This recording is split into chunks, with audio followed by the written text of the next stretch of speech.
မင်္ဂလာပါ Infonet Channel ကနေကြိုဆိုပါရခင်ဗျာလွန်ခဲ့တဲ့နှစ်တန်းပေါင်း65တန်းဝန်းကျင်ခါတုန်းကကျွန်တော်တို့ကဘာကြီးဟာဒီကနေ့ခေတ်ကဘာကြီးနဲ့လုံးဝကွဲပြားနေခဲ့ပါတယ်အဲ့ဒီခေတ်ကာလမှာကဘာကြီးကိုလွှမ်းမိုးထားတဲ့သူတွေကတော့ဒိုင်နိုဆောတွေပါဒိုင်နိုဆောတွေရဲ့ဟိန်းဟောက်တန်တွေကဘာမေကြီးကိုတုံလုံးစေတဲ့ခြေတံတွေကနေ့စဉ်နဲ့အမျှကဘာကြီးရဲ့တေးသွားတစ်ပုတ်လိုပါပဲဒါပေမဲ့ဒီနေ့မှာတော့အဲ့ဒီလိုခမ်းနားတဲ့ခေတ်ကြီးဟာရုတ်တရက်အဆုံးတက်သွားစေခဲ့ပါတယ်ကြံရက်ခဲ့တာကတော့ကျွန်တော်တို့ကဘာမြေကြီးရဲ့အောက်မှာနစ်မြုပ်နေတဲ့အယိုးပေါင်းများစွာရဲ့အဖြေမရသေးတဲ့မေးခွန်းတွေရဲ့ပါပဲဘလို့အရာကဒီလိုအင်အားအကြီးဆုံးတရားတွေကိုတခဏအတွင်းပျောက်ကွယ်သွားစေခဲ့ရတာလဲဒီမေးခွန်းဟာကျွန်တော်တို့ရဲ့အတိတ်အနာဂတ်နဲ့ကဘာကြီးရဲ့ကကြမ္မာကိုထင်ဟပ်ပြသနေတဲ့အတွက်ကဘာပေါ်မှာရှိတဲ့လူတိုင်းကိုစိတ်ဝင်စားစေခဲ့တာပါဒီဗီဒီယိုလေးမှာတော့ဒိုင်နိုဆောတွေကိုတခဏအတွင်းဘလို့အရာကအဆုံးသက်သွားစေခဲ့တာလဲဆိုတာကိုကျွန်တော်လေ့လာမိသလောက်မျှဝေပေးသွားမှာပါ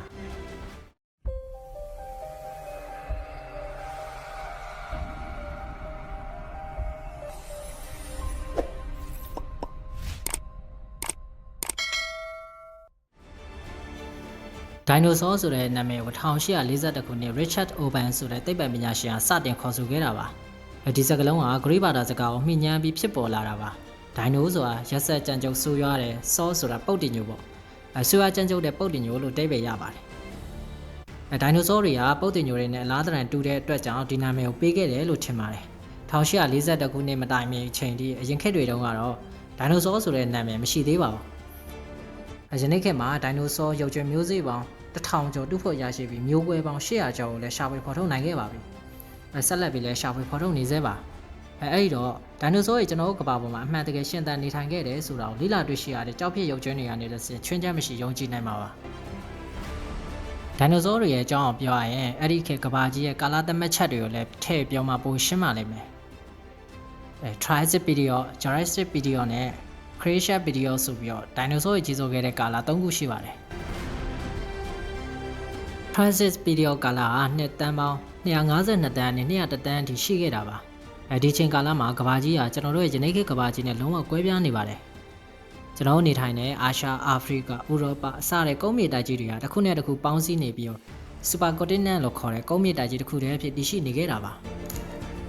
ဒီကာလမှာ Euroraptor နဲ့ Harasaurus လို့ခေါ်တဲ့ဒိုင်နိုဆောတွေစတင်ပေါ်ပေါက်လာတယ်လို့ယူဆကြပါတယ်သူတို့တွေကရွယ်စားတင်းငယ်ပြီးအသားစားဒိုင်နိုဆောတော်အသေးစားလေးတွေပါအဲ့ဒီ Triassic period ကာလရဲ့အစောပိုင်းဟာတရဝါပေါင်းများစွာရှင်သန်ပေါက်ဖွားကာလဖြစ်ပေမဲ့နောက်ပိုင်းကာလကတော့တရဝါရဲ့အတွက်အသက်အန္တရာယ်နဲ့ရင်ဆိုင်ရတဲ့ကာလလို့ဆိုရမှာပါနောက်ပိုင်းကာလဟာကမ္ဘာကြီးရဲ့ယာရီဥတုကတဆစ်ချိုးပြောင်းလဲလာခဲ့ပါတယ်ကဏ္ဍအားတွေပေါ်ပေါက်လာတဲ့မီးတောင်တွေပောက်ကွဲမှုတွေကြောင့်ကာဗွန်ဒိုင်အောက်ဆိုဒ်နဲ့ဆာလ်ဖာဒိုင်အောက်ဆိုဒ်ဓာတ်ငွေ့တွေလေထုကိုဖုံးအုပ်သွားပါတယ်ကမ္ဘာအပူချိန်ကလည်းဆိုးရွားလာခဲ့ပါတယ်ဒီကာလမှာဒိုင်နိုဆောတွေနဲ့အခြားသွေးနွေးသတ္တဝါတွေကရှင်သန်နေထိုင်ခဲ့ကြပါတယ်Triassic period နောက်ပိုင်းကာလကတော့ Crocodile Ansaur လို့ခေါ်တဲ့ဒိုင်နိုဆောမျိုးစေ့တွေကြီးစိုးခဲ့တာပါအဲ့ဒီ Triassic period ကာလကဒိုင်နိုဆောတွေစတင်ဖြစ်ပေါ်ရာကာလလို့ဆိုရမှာပါ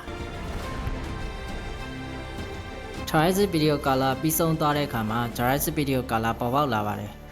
ဒီကာလကနှစ်တန်းပေါင်း200တန်းနဲ့145တန်းအထိကြာမြင့်ပါတယ်ဒီကာလမှာပဲကမ္ဘာကြီးကလည်းအပူချိန်ကျဆင်းလာပြီးမိုးရောင်နှုန်းတွေပုံမတိုးတက်လာပါတယ်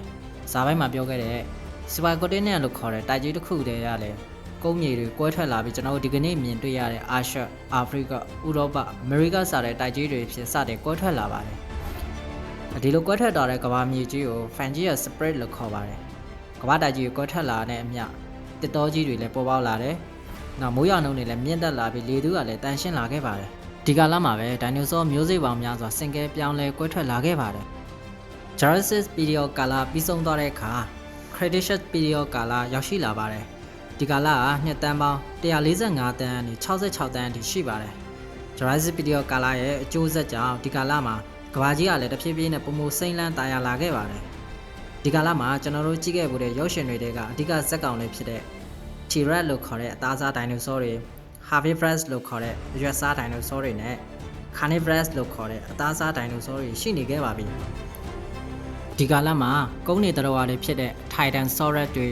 တန်80အထိ4ချိန်ရှိတဲ့ Argentinosaurus နဲ့ပေ90ကျော်ရှည်လျားတဲ့ T-Rex တို့ဟာအင်အားအကြီးဆုံးဒိုင်နိုဆောတွေပါအဲ့ဒီတော့ Cretaceous period ကာလတစ်ခုလုံးဟာဒိုင်နိုဆောတွေရဲ့လွှမ်းမိုးရာကာလဖြစ်ခဲ့ပေမဲ့ဒီ ဒီနောက်ပိုင်းကာလကတော့ဒိုင်နိုဆောတွေကိုလုံးဝမျိုးတုံးသွားစေမဲ့မျော်လင့်မထားတဲ့ကတ်ဆိုးတစ်ခုဟာကျွန်တော်တို့ကဘာမြေပေါ်ကြားရောက်လာခဲ့ပါတယ်ဒီကတ်ဆိုးကတော့1 trillion ခန့်ရှိတဲ့ဂျိုသိန်းဥက္ခာဂိတ်တစ်ခုဟာကျွန်တော်တို့ကဘာမြေပေါ်ကြားရောက်လာခဲ့ခြင်းကြောင့်ပါမိတ်ဆွေတို့ထင်မိမှာပါဒီဥက္ခာဂိတ်ဟာကဘာကြီးရဲ့တနေရာကိုကြားရတဲ့ကဘာပေါ်မှာရှိတဲ့သတ္တဝါတွေနဲ့ဒိုင်နိုဆောတွေမျိုးတုံးသွားရလောက်တက်ရောက်မှုရှိပါမလားပေါ့ဒါလည်းမပြီးသေးပါဘူးအဲ့ဒီရှင်ကြောင့်လွှင့်စင်သွားတဲ့မီးလောင်နေတဲ့ပိုင်းစတွေကအာကာသထဲထိတောင်လွှင့်စင်သွားနိုင်တယ်လို့ခန့်မှန်းကြပါတယ်တပြိုင်နက်တည်းငလျင်တွေလှုပ်ခတ်လာတယ်ပင်လယ်သမုဒ္ဒရာမျက်နှာပြင်တွေမှာဆူနာမီရေလိုင်းတွေရိုက်ခတ်လာတယ်ကမ္ဘာမြေနဲ့မီးတောင်တွေလည်းပောက်ကွဲထွက်လာပါတယ်အဲ့ဒီလိုဖြစ်စဉ်တွေကြောင့်ကမ္ဘာလေထုကလည်းဖုံမောက်နေမြေကိုးတွေနဲ့ပိတ်ဆို့ပြီး3နှစ်နေပါနေအောင်ကြီးမမြင်အောင်ဖြစ်စေခဲ့ပါတယ်အဲ့တော့ဒီချိန်မှာဒိုင်နိုဆောတွေနဲ့ခြားသောသတ္တဝါတွေမျိုးတုံးပျောက်ကွယ်ရတဲ့အကြောင်းရင်းကစလာပါပြီအဲ့ဒီဖြစ်စဉ်ကြောင့်သတ္တဝါပေါင်းများစွာတည်ဆုံခဲ့ရတယ်လို့နောက်ဆက်တွဲအရာတွေကပိုလို့တောင်ကြောက်စရာကောင်းနေပါတယ်နေအောင်ကြီးများတဲ့အတွက်ကမ္ဘာအပူချိန်ကလည်းရုတ်ချီထိုးကျသွားပါတယ်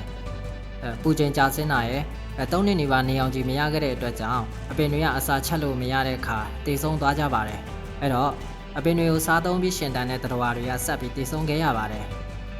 နောက်ဆက်တွဲအနေနဲ့အသားစားဒိုင်နိုဆောတွေအပါအဝင်အသားစားသတ္တဝါတွေပါတည်ဆုံခဲ့ကြပါတယ်3နှစ်ကြာပြီးတဲ့နောက်နေအောင်ကြီးပြန်ရခဲ့ပေမဲ့ကမ္ဘာလေထုထဲမှာတော့ကာဗွန်ဒိုင်အောက်ဆိုက်တွေဟာနှစ်ပေါင်းများစွာရှိနေခဲ့တာပါဒီကာလမှာရေအောက်မှာနေထိုင်တဲ့သတ္တဝါတွေနဲ့တွင်းအောက်သတ္တဝါတွေကရှင်သန်နိုင်ခဲ့တယ်လို့ပညာရှင်တွေကခန့်မှန်းကြပါတယ်အဲဒီတော့ကျွန်တော်တို့ကမ္ဘာမြေပေါ်ကိုဥက္ကာခဲဝင်တိုက်မှုကကမ္ဘာပေါ်မှာကျက်စားနေတဲ့ဒိုင်နိုဆောတွေအပါအဝင်သတ္တဝါပေါင်းများစွာကိုတေချေပျက်စီးခဲ့ပြီးတော့ကမ္ဘာကြီးရဲ့အနာဂတ်ကိုလည်းလုံးဝပြောင်းလဲသွားစေခဲ့တာပါအဲဒီတော့လွန်ခဲ့တဲ့နှစ်တန်း66တန်းအားကမ္ဘာပေါ်ကိုဥက္ကာခဲကြီးဝင်တိုက်ခဲ့တယ်လို့ပညာရှင်တွေကဘာကြောင့်ဒီလိုယူဆခဲ့ကြတာလဲဆိုတာစဉ်းစားစရာပါဒီယူဆချက်ကိုခိုင်မာစေဖို့အတွက်အရေတီတန်တွေ့ရှိမှုကနေစခဲ့တာပါအရေတီတန်ဆိုတာကျွန်တော်တို့ကမ္ဘာပေါ်မှာတွေ့ရခဲ့တဲ့သတ္တုတစ်မျိုးပါဒီသတ္တုအမျိုးအစားကိုတူရကီနိုင်ငံမှာစတင်တွေ့ရှိခဲ့တာပါပညာရှင်တွေရဲ့လေ့လာတွေ့ရှိမှုအရဂျေရဂွန်တွေနဲ့ဥက္ကာခဲတွေမှာအရေတီတန်သတ္တုတွေပေါ်ကျွယ်ဝစွာပါရှိပါတယ်ဒါကြောင့်လည်းကမ္ဘာပေါ်မှာအရေတီတန်တွေ့ရှိခြင်းဟာဥက္ကာခဲကျွေးကြခြင်းကြောင့်ဖြစ်တယ်လို့ယူဆခဲ့ကြတာပါ1990မှာတော့ဥက္ကာခဲပြုတ်ကျခဲ့တဲ့နေရာကိုတွေ့ရှိခဲ့ကြပါတယ်ဒီနေရာကတော့မက္ကဆီကိုနိုင်ငံမှာပါမြေတွင်းကနေအချင်း2500ကီလိုမီတာရှိတဲ့ကျွန်းတစ်ခုကိုတွေ့ရှိခဲ့တာပါတူးဖော်မှုပေါင်းများစွာလေးလာမှုစမ်းသပ်မှုပေါင်းများစွာပြုလုပ်ပြီးတဲ့နောက်မှာတော့ဥက္ကာခဲကြီးကိုတွေ့ရှိအတည်ပြုနိုင်ခဲ့ပါတယ်အဲဒီတော့မိတ်ဆွေတို့အနေနဲ့ကမ္ဘာပေါ်မှာဒိုင်နိုဆောတွေမျိုးတုံးပျောက်ကွယ်သွားရတဲ့အကြောင်းရင်းကိုသိရှိသွားလောက်ပြီလို့ထင်ပါတယ်ခင်ဗျာဗီဒီယိုလေးကိုအဆုံးထိကြည့်ပေးတဲ့အတွက်ကျေးဇူးတင်ပါတယ်ခင်ဗျာဒီလိုစိတ်ဝင်စားစရာကောင်းတဲ့ဗီဒီယိုတွေကိုကြိုက်နှစ်သက်တယ်ဆိုရင်တော့ကျွန်တော်တို့ channel ကို like and subscribe နှိပ်ထားသွားနိုင်ပါတယ်ခင်ဗျာ